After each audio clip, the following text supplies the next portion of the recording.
স্যারি খেয়ে আসলে ঘুমানোর সুযোগ নেই, কাজে চলে আসতে হয়।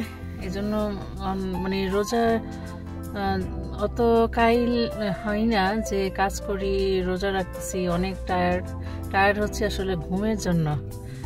এখন ধরেন আমি আসলাম 6:30, 6:20 মতো বাজে, এখন কাজে আসছি। তো এখনো 10 মিনিট বাকি আছে, এই জন্য গাড়িতে বসে আছি আর কি। তো বাসায় যাব হয়তো 11:30টার দিকে। বাসায় গিয়ে কিন্তু আবার রান্না বান্না শুরু করে দিতে হবে, কারণ যে 6টার দিকে ইফতার। তো সব কিছু মিলিয়ে আর কি অনেক ব্যস্ততা আসলে, আর ঘুমানোর সুযোগটা কম। রাত্রে ঘুমোতে ঘুমোতে দেখা যায় 10:30, 11টা বেজে যায়। সব কিছু মিলে একেবারে হিজিবিজি অবস্থা আর কি। তো আপনাদের সবার দিনকাল কেমন যাচ্ছে সবাই একটু কমেন্টস করে জানাবেন। বেশ সুন্দর রোদ উঠেছে আমাদের এখানে, কয়েকদিন ধরেই আবহাওয়া মোটামুটি ভালোই যাচ্ছে, একেবারে খারাপ না। তো সকালবেলা আসলে কাজ থেকে আসার পরে আমার অনেক কাজ ছিল। আমার আজকে অনেকগুলো জিলাপি বানাতে হবে, আর এই জিলাপিটা ছিল মসজিদে দেওয়ার জন্য। জিলাপি মসজিদে খাবার দিবে, তো ওটার সাথে জিলাপির আইটেমটাও যাবে। 150 পিস জিলাপি ওনাদের দরকার ছিল, আমি বানিয়েছিলাম প্রায় 170 পিসের মতো। আমি সবসময় চেষ্টা করি 1-2 পিস বেশি দেওয়ার জন্য যখনই কোনো অর্ডার আসে। তো একটা জিলাপি দিয়ে আমি প্রথমে দেখতে চাচ্ছিলাম আর কি কেমন হয়। সবসময় যে কোনো কিছু যখন বানাবেন একটা বানিয়ে আগে দেখবেন কেমন হয়, তারপরে বাকিগুলো বানাবেন, তাহলে আর ভুলভ্রান্তি হওয়ার সুযোগ থাকে না আর কি। তো 2টা বেশ বড় বড় ফ্রাই প্যানে আমি বানানো শুরু করি। আর জিলাপি আসলে পেঁয়াজ এগুলো নিয়ে আমি অত চিন্তা করি না, আমার হাত ঘুরাতে ঘুরাতে যেই পরিমাণ আসে ওই পরিমাণই। আর জিলাপি আপনি ব্যাটারটা যেরকমই বানান না কেন, এখানে এই জিলাপির তেল, তারপরে হচ্ছে যে কেমন তাপমাত্রায় আপনি এটা ভাজবেন, সব কিছু ডিপেন্ড করে জিলাপিটা কেমন হবে। তো আমার ইচ্ছা আছে আপনাদের সাথে জিলাপির রেসিপিটা আবার শেয়ার করার জন্য। অনেক দিন আগে মনে হয় আমি একবার শেয়ার করেছিলাম, তো দেখি আবার শেয়ার করব। আসলে অনেক বড় সড়ো আইটেম যখন বানানো হয় বা বড়সড় পরিমাণে যখন আমি বানাই, তখন আসলে রেসিপি শেয়ার করার জন্য খেয়াল থাকে না, বা তখন এটা বানানো কষ্ট হয়ে যায় আর কি।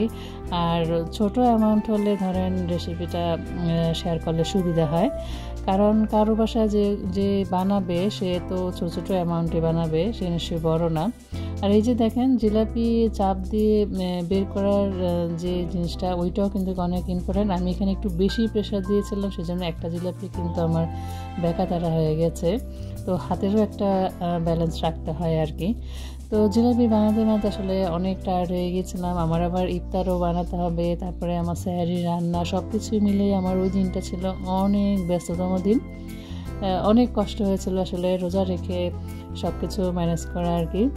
আর আমি একা অবশ্য জিলাপিগুলো বানাইনি, আমার হাজব্যান্ডও হেল্প করেছিল বানানোর জন্য। জিলাপি যত পেঁচালো জিনিসই হোক না কেন, বানানো কিন্তু অনেক সহজ। আমরা আসলে কিছু জিনিস ভুল করি, এজন্য অনেকেই জিলাপি দেখা যায় পারফেক্ট হয় না বা নরম হয়ে যায় ভাজার পরে। আমি এই জিলাপিটা যেদিন বানিয়েছিলাম তার 2 দিন পর্যন্ত কিন্তু এটা একদমই মচমচে ছিল। আমরা এটা 2 দিন রেখে খেয়েছি, কোনো সমস্যা হয়নি। তো কিছু ট্রিক্স যদি ফলো করতে পারেন তাহলে দেখবেন যে জিলাপি বেশ ভালো মচমচে হয়। সময় ধরে ভাজবেন। আর একটা জিনিস হচ্ছে শিরাটা একদম পারফেক্টলি তৈরি করতে হবে। জিলাপির শিরা না আঠালো হবে না একদম পাতলা হবে, এটার একটা নির্দিষ্ট মাপ আছে, ওই মাপ অনুযায়ী আপনি যদি শিরাটা বানাতে পারেন তাহলে একদম পারফেক্ট হবে। তো বড় একটা বক্সে আমি সবগুলো জিলাপি দিয়ে দিয়েছিলাম। আর বানাতে বানাতে বেশ সময় লাগে আসলে, যেহেতু এটা আস্তে ধীরে ভাজতে হয়। তাড়াতাড়ি ভাজলে জিলাপি কিন্তু ক্রিস্পি থাকবে না।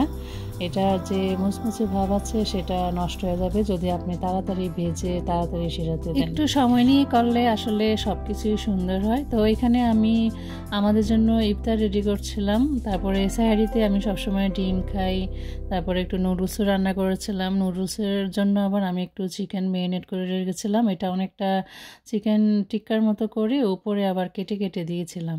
আর চপ বানানো ছিল আগে, সে আলুর চপটা একটু ভেজে নিলাম। আর অল্প কিছু আমি পেঁয়াজও বানিয়েছিলাম আর কি।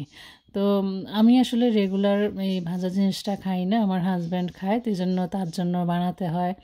আবার ছেলে বাসায় থাকলে বা ও কাজে যাওয়ার সময় চেষ্টা করি একটু ভালো করে ইফতারটা তৈরি করে দেওয়ার জন্য। ও আবার আলুর চপটা অনেক পছন্দ করে, ওর জন্যই আমি বিশেষ করে ঘরে আলুর চপ বানাই আর কি।